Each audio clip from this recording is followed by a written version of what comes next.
All right, so a lot of you guys are thinking about building new construction. If you're thinking about Central Florida, it's like 30% of all of the sales here locally. And one of the number one things that I get asked on my YouTube lives is that I would rank the builders and exactly which ones are good, which ones are bad. So today I'm gonna rank them from the bottom all the way to the top and some things that you should actually think about when you're going through the new construction process. Stay tuned.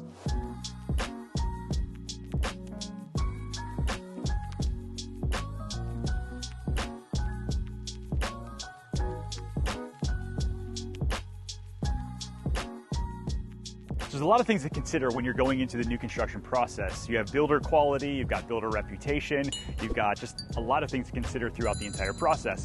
And so there's really like 4 tiers of builders here in Central Florida and really anywhere you're watching this video from. You've got 3 production builders, and then sort of the top tier is that true custom home builder. So you've got the lower tiers, and usually those come with lower quality, and those are really targeting first-time home buyers. You've got the second tier, which is sort of that move-up builder. Usually they have a little bit better quality, a little bit better reputation. Some of those really regional builders, which are fantastic. And then that top semi-custom. So let's break down all 3 of these production builder ranks here in Orlando.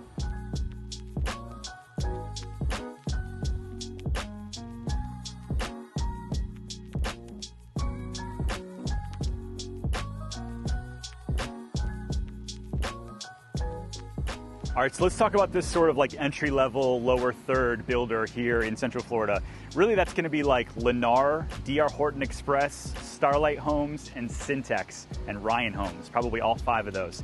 And so it's interesting because like Syntex, Starlight Homes, they're owned by bigger builders. So like Starlight's owned by Ashton Woods, Syntex is owned by Pulte, and they actually handle a lot of like the next level builders up, the mover up builder. But they don't want to conflate the two of like what quality you're actually going to get.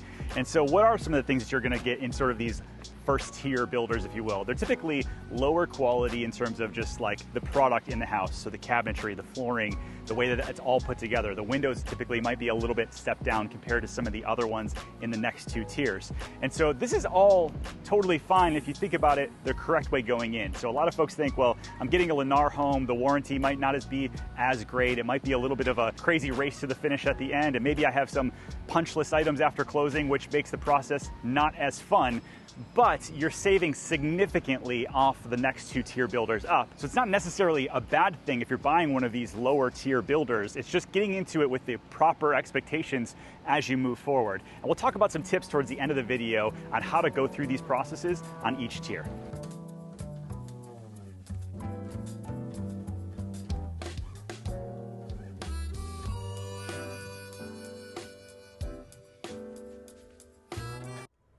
As we're going through each one of these tiers, it's funny, one of my inspectors always says that most of these first 2 tiers of builders, they hire tradesmen, not craftsmen. So if you're coming from the Northeast or the Northwest where everything is semi-custom and you're used to a higher quality standard from the trim package to the electrical, the plumbing, all of these things and how they're actually done, these builders are production builders. They're trying to turn out as many of them as possible. They're not trying to create something that's going to stand the test of time without you having to come back to do a little bit of upgrades along the way. And so that's part of the mindset when you're getting in to going into the new construction process, especially in 2022.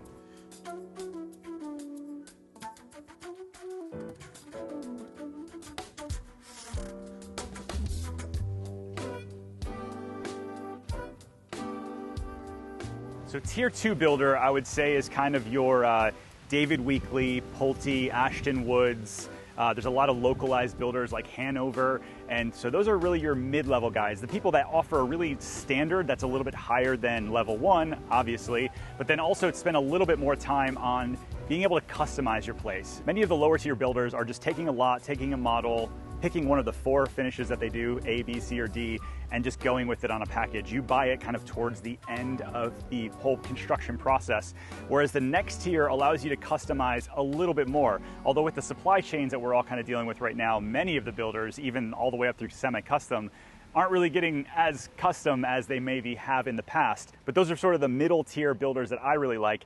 One of the ones that I think about that stands out as a really good process is David Weekley. And the reason being is because they kind of are a regionalized builder and they make each home purchase process a little bit more personalized. And so that's what I'm looking for when I'm looking at the builder. Does the actual on-site builder care enough to make it a great experience, stand behind their warranty, and offer a really good level of standard finishes.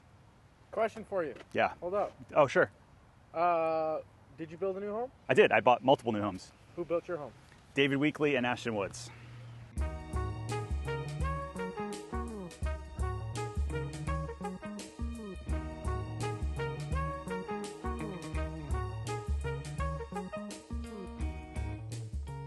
All right, so let's talk about that last tier of production home builder. Typically, these people are going to have a higher standard of quality just throughout. The trim packages are just standard. The higher level of cabinetry and countertops, standard. A lot of times they have larger lots and really a more premium product to begin with. And so you're going to go into a neighborhood that's going to be surrounded by other $1 million plus homes instead of a lot of these other neighborhoods that might be a little bit lower. And so really price point is going to drive your decision on many of these things. But do you want to start getting into some custom features in that third tier, like being able to move walls or changing the facade in a little bit more of a deeper way? That's really the distinct difference between these first three before you move into that highest tier of really complete custom, where you're hiring your own architect, you're hiring your own build firm, going through the design center process and hiring an interior designer. That's when you move into like the complete custom side, where things get to be really expensive. But let's talk about maybe a few different tips as you're going through the process, where you're starting off at that lower tier all the way on through to make sure it's a really good experience. Before we do that, I got a question. Sure. In terms of resale, Yeah. where do you get the most bang for your buck? Ooh, so I think that you have to look at a lot of these emerging areas first and foremost, because you're really buying location more so than you are even a house sometimes. Some realtors, not me, but some realtors say you'd almost rather have a second owned Lennar home than buying it first because of the whole warranty process. But if you focus in on like the location more than anything, you can think about the trends that are coming. And many of these areas, like we just did a video on St. Cloud, and all of these new builders, typically in that lower to mid tier, they're the ones moving in first. They're the ones willing to invest in the infrastructure first so that you can ride up that equity for years to come.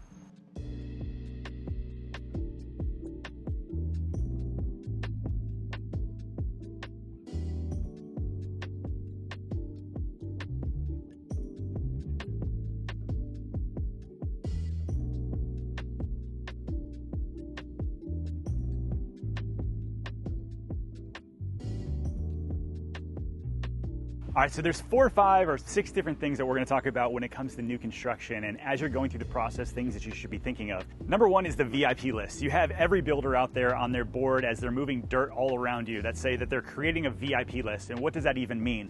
I remember down in Celebration Island Village, Mattamy Homes, who's a good builder, they have sort of like that mid-tier 2, if you will, builder.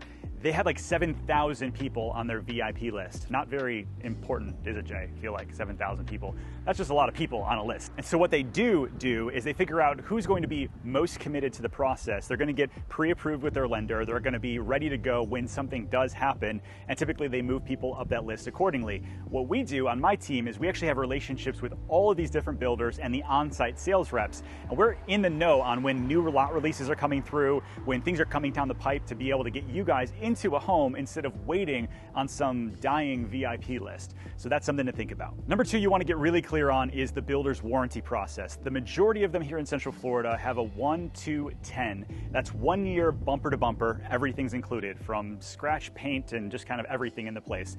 2 is usually the things behind the walls. So the AC, the plumbing, the electrical, all that's included. And then a 10 is going to be your structural warranty. But what you want to find out is, does the builder do that in-house? Do they have somebody on site in the neighborhood that's going to help you with the same trades that built your house? Or are they going to outsource that to somebody else that doesn't even know your house?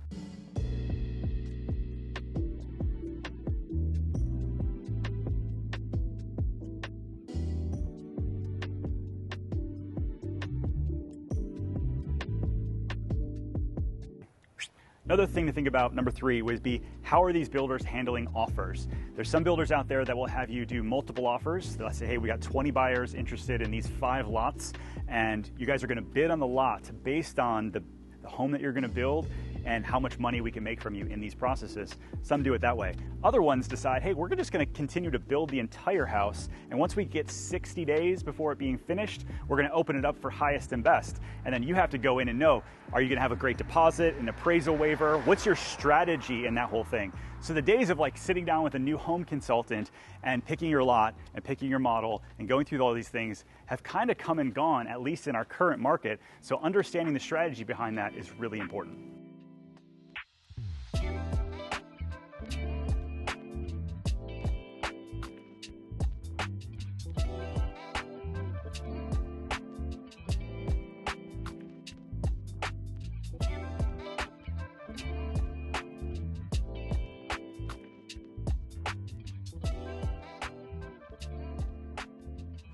I have a long list of tips, and I'm going to give you probably just 2 more before we wrap up this video. Number 1 is, does the builder actually allow you to do home inspections or not? Before, we used to be able to do a 2-stage home inspection, one right before the drywall went in, and then the other one right before closing. A lot of builders have now pulled back and don't allow this, and so that's driven a lot of people to resale.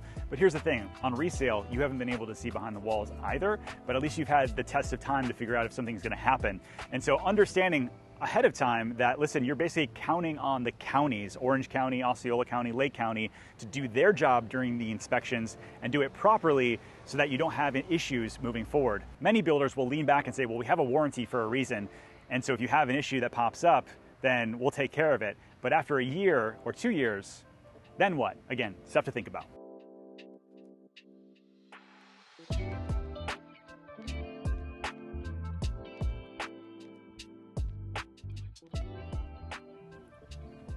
All right, the last tip that I'm going to give you, you get out and look at different homes at different stages of the process, not just their model home, because their model home, they're typically going to throw everything at it. It's going to look fantastic, perfectly decorated, and it's going to kind of mess with your overall experience. So getting out and seeing what, how do they handle their job sites? How do the final finishes look on something that they've already sold are all things that are going to help you make a better educated decision.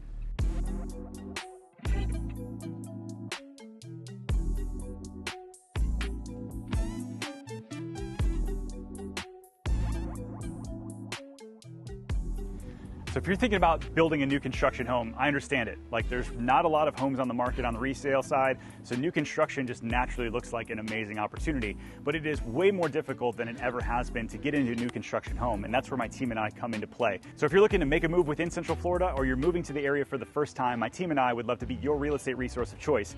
Email us at info@pozekgroup.com, then hit the subscribe button, as we're putting out multiple videos a week with insights on living here in Central Florida. We'll see you guys on the next video.